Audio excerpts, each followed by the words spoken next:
Oh, hey, how's it going? Didn't see you there.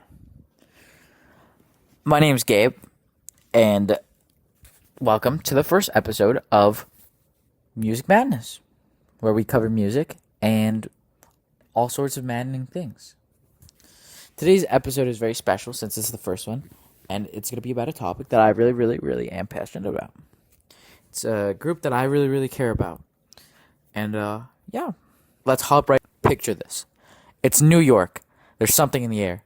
A burning feeling that stings the lungs with every breath. The year is 1965, and the bells of freedom seem to be all the rage. You can't go anywhere without the tolls ringing in your ear. The vibrations lingering even after you've long gone to sleep.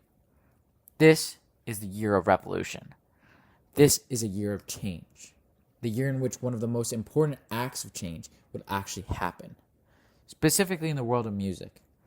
The Velvet Underground, arguably one of the most important bands at the center of today's video essay, would grace the stage this year and change the face of rock for decades to come. I would like to say that the video will be free from bias, but as you'll come to understand, the story is filled with nothing but, and I hope that you can appreciate the effort and work that I put in trying to make sure that you guys get a good understanding, because a lot of it is contradictory to each other. So yeah.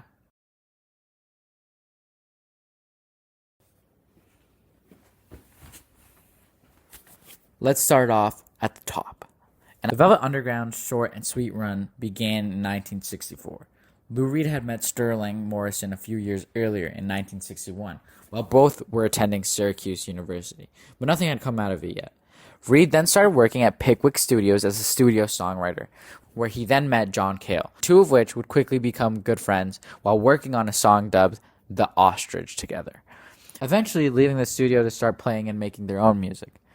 They, along with Angus McLeese on drums, then commenced playing live. They had met Sterling Morrison a few before meeting Angus McLeese, and they asked him, hey, you want to join the group? And he did. Their first real act was in 1965, where they played at Jersey Summit High School, and they were received terribly. They bombed.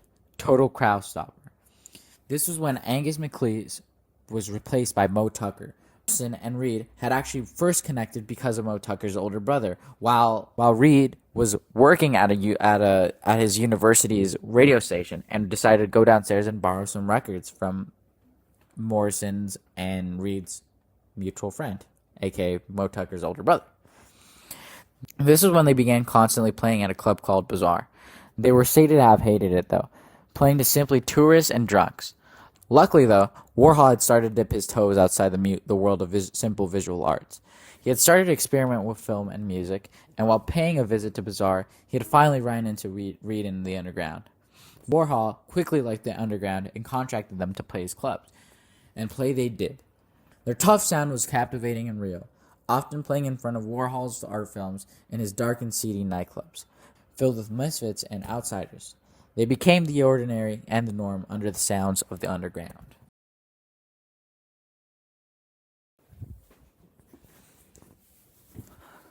Now we've reached the middle point. The Velvet Underground had a very short run, so there's not too much to talk about when it comes to their history. But Nico was a German actor and model.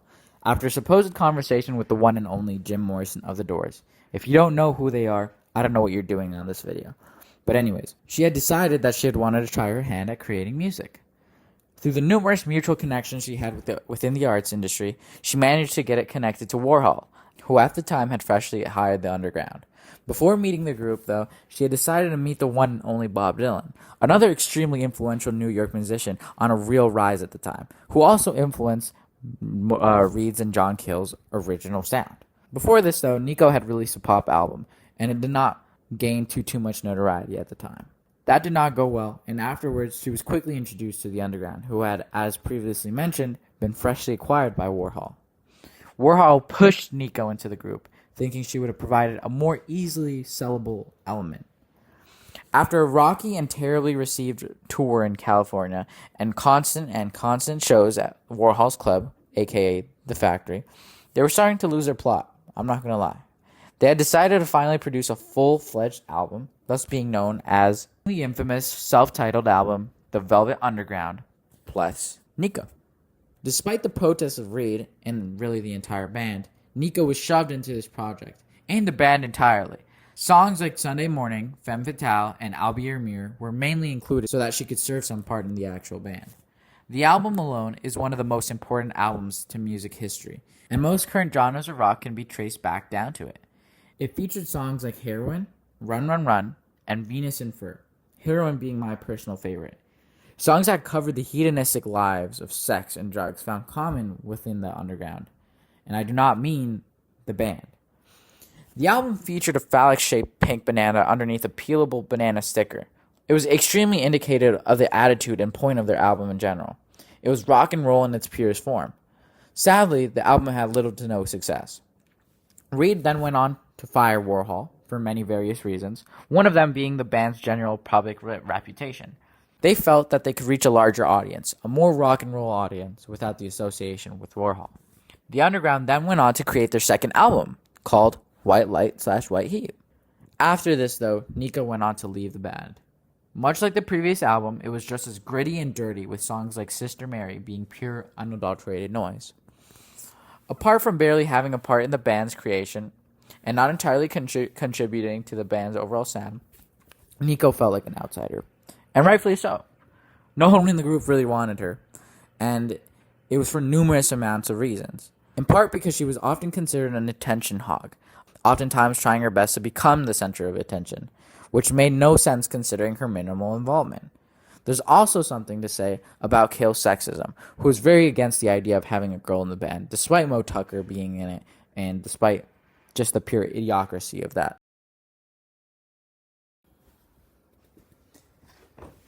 This brings us to the end, though.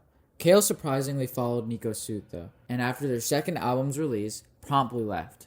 It had been a fight between the two giants for both creative control and spotlight. Reed wanting to continue the path of rock and roll, whereas Cale wanting to break said path and pursue a more avant-garde noise. Regardless of the reasons, it was obvious that it wasn't going to work out between the two figureheads. Reed then went on threatened to quit if Cale was not fired as soon as possible, according to an article by AudioFlix. The band started losing their experimental sound with the loss of Cale in the third album, another self-titled album, which is interesting considering the rise in popularity of their song After Hours as of late. It's very reminiscent of something that Nico would have sung on the Peel It and See album. But Cale's touch, along with Reed's strive to create, with songs like Pale Blue Eyes and What Goes On. Their next album, though, dubbed Loaded, was nothing crazy at all. It was pop and sadly the last thing Lou Reed worked on before finally deciding to take his things and go. The year was 1970, and the band's two major players, John Cale and Lou Reed, had dropped out of the project. Without the backing of Warhol, the band was history. Shortly after, Sterling Morrison and Moe Tucker followed suit. The only people putting out music with the Velvet Underground name had nothing to do with the original scene. It was so far from it. It caused the death of the Velvet Underground, essentially. So what? Why do you care? Why is any of this important? Well, despite the band's rocky and rather unsuccessful run as musicians, they had managed to lead to the inspiration of bands and the creation genres. Sonic Youth was another insanely popular alternative band. Their noise was loud and trashy, not unlike some of the Underground's more experimental stuff. According to an article published by Far Out Articles, the Underground were the reason Sonic Youth had even decided to move to New York. They cropped up in David Bowie's music as well. Their brief stint in the limelight had happened to have come to an end around the same time Bowie had started to take a rise. Bowie had accredited their avant-garde nature as a big influence to his wide musical exploration. What makes Bowie's relationship with the Underground so interesting, though, is the fact that many years later, Bowie would go on and help produce some of Reed's actual albums, and they became close friends after. Apart from the main direct inspiration of other bands and other groups and other musicians, they also helped create punk music. A lot of what we consider punk and what was considered punk at the time, especially, had come from bands like the Velvet Underground. They were what is now considered proto-punk, along with bands like the Stooges, who are also sometimes accredited to being the first real punk band, the Rolling Stones, and the Kinks. They're the band that had little elements taken and pulled into this new sound. The Velvet Underground were one of the first when it comes to adding horrifically taboo lyrics to their music. Avant-garde sounds aside, the idea of talking about things like drugs and sex explicitly on stage was unheard of. The Stooges nor The Who really didn't either. And if they did, they got nowhere as explicit as the Velvet Underground did. Much of that noise came from Lou Reed and the Ground's general involvement with the seedy underbellies of the New York nightlife. Their sound helped the creation of punk music, which was a real exploding point that sprung other amazing subgenres like goth music and shoegaze. They were also accredited with the whole leather-clad rock star look.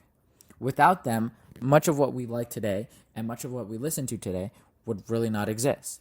Bands like Nirvana and, obviously as previously mentioned, Sonic Youth. Those two are bands that I quite enjoy listening to. I think knowing where these songs are rooted in and knowing where they come from is a really important point to understanding them.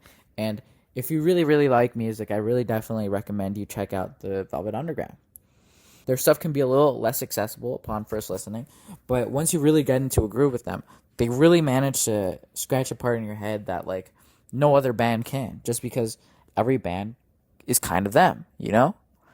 Except it's not them. And that's what makes them so important. So yeah. Thank you for listening, and thank you for watching. I hope you guys like. And let me know if I should keep doing this. Let me know if I should make more videos. It was a pleasure doing this, and I hope to do it again soon.